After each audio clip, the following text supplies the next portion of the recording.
వికారాబాద్ జిల్లాలో భారీ ఇసుక కుంభకోణం వెలుగులోకి వచ్చింది. అధికార పార్టీ నేతల అండతో యాలాల మండలంలో 10 కోట్ల రూపాయల విలువైన ఇసుక అక్రమ రవాణా జరుగుతుందని ఆరోపణలు వస్తున్నాయి. శివసాగర్ ప్రాజెక్టు నుంచి అక్రమంగా ఇసుకను తరలిస్తున్నట్టు తెలుస్తోంది.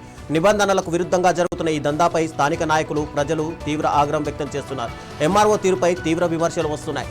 అసలు ఈ ఇసుక మాఫియా వెనుక ఎవరున్నారు? దీనిపై అధికారులు ఎలాంటి చర్యలు తీసుకుంటున్నారు?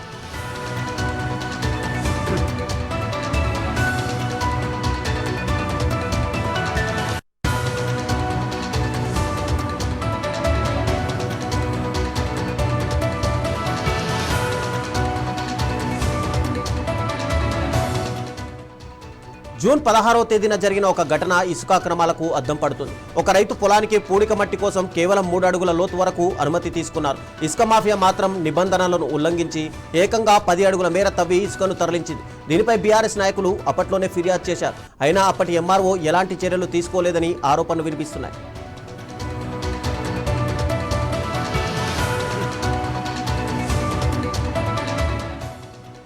జూన్ 30న కోడంగల్ వెంకటేశ్వర స్వామి ఆలయం పేరుతో కేవలం 3 క్యూబిక్ మీటర్ల ఇసుక తరలింపులకు ఎంఆర్ఓ ఆదేశాలు ఇచ్చారు.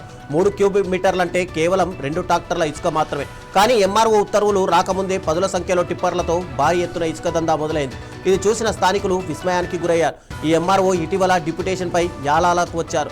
రాగానే పోలీస్ స్టేషన్లో జప్తు చేసిన ఇసుకను కూడా కాంగ్రెస్ నేతలకే అప్పగించారని స్థానికులు ఆరోపణలు చేస్తున్నారు. తాండూరు ఎమ్మెల్యే కనుసన్నల్లోనే కొందరు బడా కాంగ్రెస్ నాయకులు ఈ 10 కోట్ల రూపాయల ఇసుక దోపిడీకి పాల్పడుతున్నారని ప్రజల్లో చర్చ జరుగుతోంది.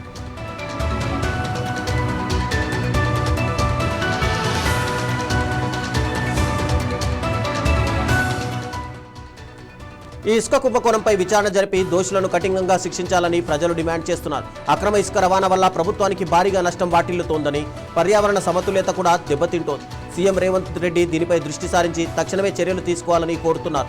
ఎంఆర్ఓ తీరుపైన అధికారులు విచారణ జరపాలి. ఇసుక మాఫియాకు అడ్డుకట్ట వేయకుంటే మరింత నష్టం జరుగుతుందని ప్రజలు ఆవేదన వ్యక్తం చేస్తున్నారు.